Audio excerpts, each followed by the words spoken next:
Karaniwan pong nakakakita sa mga kalsada ng mga matutuling mga sasakyan sa lungsod po na maasin sa lalawigan ng Southern Leyte na mataan naman ang isang gumaharurot na baka. Ikinagulat ni Youth Cooper Christian Lloyd Tautao nang makasabay nila sa highway ang bakang kumakaripas ng takbo. Hindi tiyak kung saan galing ang baka na yan at kung sinong may-ari sa kanya.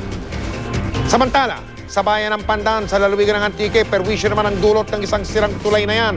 Ayon kay Youth Cooper YC Layos, hindi pa raw nakukumpani ang tulay mula ng masira noong Nobyembre pa. Nalalagay daw tuloy sa peligro ang mga dumaraan sa sirang tulay. Pwede rin po kayong magpadala ng mga video o litrato ng mahalagang balita. Mag-log on sa www.youthscoop.tv. Para naman magpadala ng text o MMS, i-text ang salitang scoop. At ang inyong scoop, space, ang mensahe, space, ang inyong pangalan at address at ipadala ninyo sa 4627. Paalala lang sa ating mga Youth Cooper, yun lamang pong mga video at litratong pagmamayari ninyo mismo ang ipadala nyo sa amin. Kung dito sa atin, kanina nabalita ni Mike yung baka sa Southern Leyte. Ito po naman sa China, 30 baboy ang nakawala sa highway nang tumagilid ang sinasakyang truck ng mga ito. Ayan, panoorin po ninyo. Ayan, tingnan nyo, kanya-kanyang pwesto sa kalsada ang mga baboy. Naku, kung dito yan, initsyo na yan, Mike. Ang ilan sa damuhan nagtungo at nanglain ng mga halaman. Ayon sa driver, iniwasan niya ang isang kotse na bigla raw kinain ang kanyang lane hanggang sa nawalan siya ng kontrol sa manibela. Pahirapan naman ang paghuli sa mga baboy.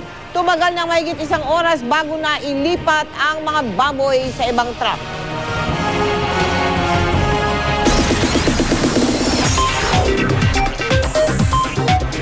Chika Minute!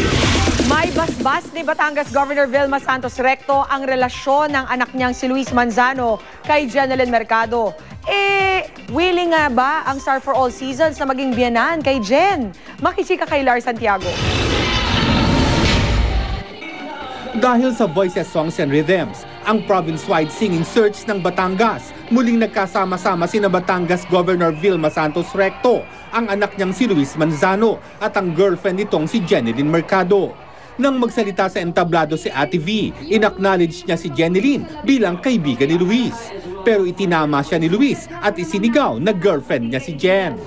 A friend of my son, a very beautiful lady, Jenelyn Mercado. Jen!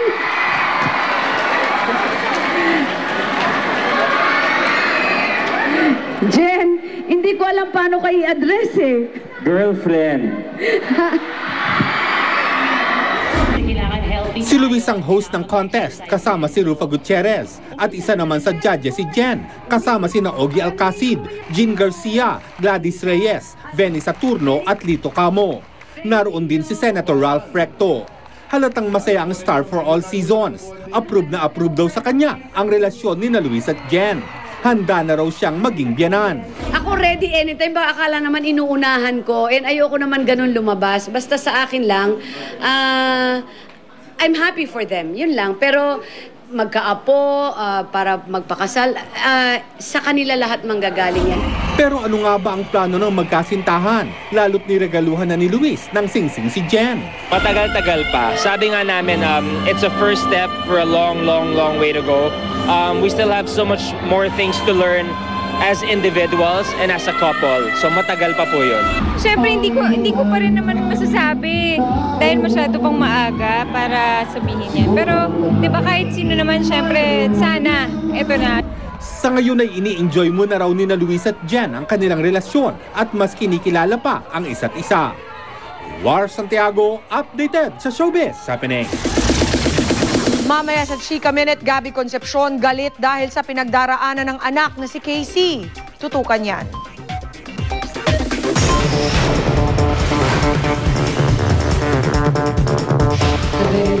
Pinangunahan ni Pangulong Aquino ang ika-22 Ninoy and Cory Aquino Fellowship Awards for Professional Development.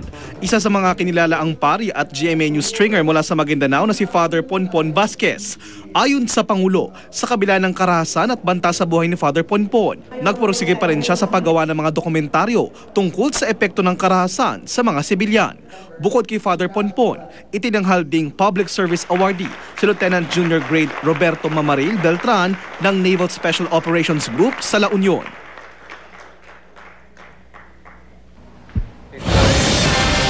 Abangan Christmas lanes ng MMDA at ang nakagawiang ruta. Alamin kung saan mas mabilis ang biyahe. Pinakamalaki umanong electronic Christmas tree sa mundo. Inilawan ng Santo Papa gamit ang iPad.